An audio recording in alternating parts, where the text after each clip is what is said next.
آج محرم کی 10 تاریخ ہے، یوم عاشورہ، اور دنیا بھر میں اہل بیت سے محبت کرنے والے جو لوگ ہیں، یوم عاشورہ کے نسبت سے یہ لوگ مغموم ہیں، غمگین ہیں، اور بہت سے لوگ اس غم کو سیزن بنا لیتے ہیں۔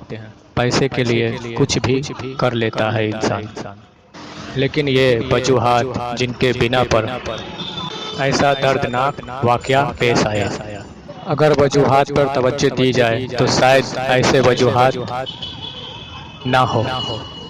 کربلا کا جو واقعہ ہے وہ کسی انسان کے ظلم کی داستان ہی نہیں ہے، بلکہ یہ چیخ چیخ کر یہ بتا رہا ہے واقعہ کہ دین پر عمل پیرا ہونے والے لوگ، نبی کریم صلی اللہ علیہ وسلم کا کلمہ پڑھنے والے لوگ اس وقت تک قابل بھروسہ نہیں ہوں گے جب تک کہ ان کے دل اور نفس پاک نہ ہو جائے۔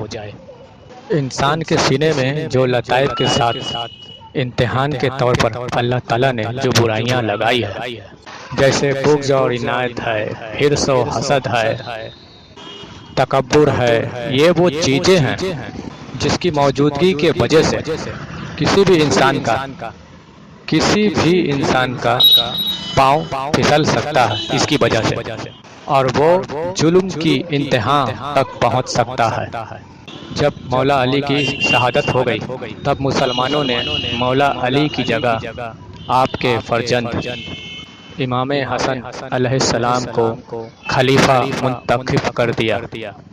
امیر معاویہ اور اس کے جو ساتھی تھے انہوں نے کہا کہ یہ اہل بیت خلافت کو وراثت سمجھتے ہیں کہ باپ خلیفہ تھا تو کیا بیٹا بھی خلیفہ بنے گا، یہ کہا۔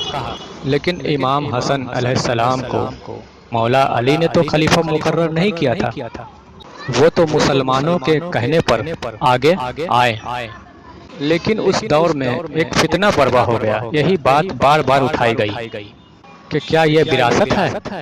تو پھر امام حسن نے اس فتنے کو ختم کرنے کے لیے کہا کہ چلو ٹھیک ہے، تم اس بات کی گارنٹی دے دو کہ یہ تم لوگ وراثت نہیں بناؤ گے، وراثت نہیں ہوگی، تو میں دستبردار ہو جاتا ہوں۔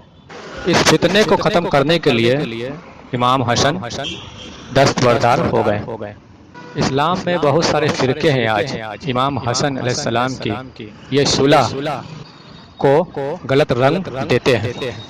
بہت سے لوگ یہ کہتے ہیں کہ امیر معاویہ کو بیت المال سے ان کو وظیفہ ملتا تھا۔ یہ جو دنیا ہے نا، اس کے بڑے رنگ ہیں، یہ دنیا نے کسی کو نہیں بخشا۔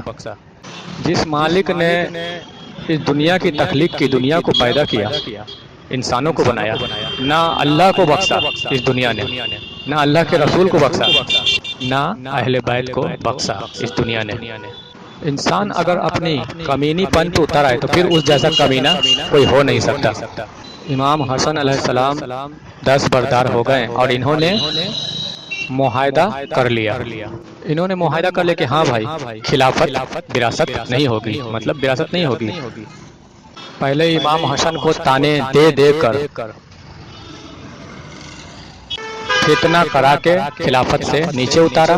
امام حسن جب امام حسن نیچے اتر گئے، خلافت سے دستبردار ہو گئے، پھر ان لوگوں نے کیا کیا کہ امام حسن کو زہر دلوا دیا، اور پھر جب زہر کی وجہ سے ان کا وفات ہو گیا، انتقال ہو گیا، تو جو بڑے بڑے صحابہ تھے ان کے پاس امیر معاویہ نے جا کر کہا کہ بھائی اب تم میرے بیٹے کے خلیفہ ہونے پر بیعت کر لو۔ بہت سے صحابیوں نے یہ کہا کہ بھائی ایک ہی وقت میں دو خلیفہ کی بیعت کیسے ہو سکتی ہے؟ تم تو زندہ ہو ابھی، اور اب تم چاہتے ہو کہ تمہارا بیٹا بھی خلیفہ بن جائے۔ اور پھر یاد دلایا کہ وہ امام حسن سے معاہدہ کیا ہوا تھا، معاہدہ یاد دلایا کہ کیا معاہدہ ہوا تھا کہ خلافت وراثت نہیں بنے گی، یاد دلایا۔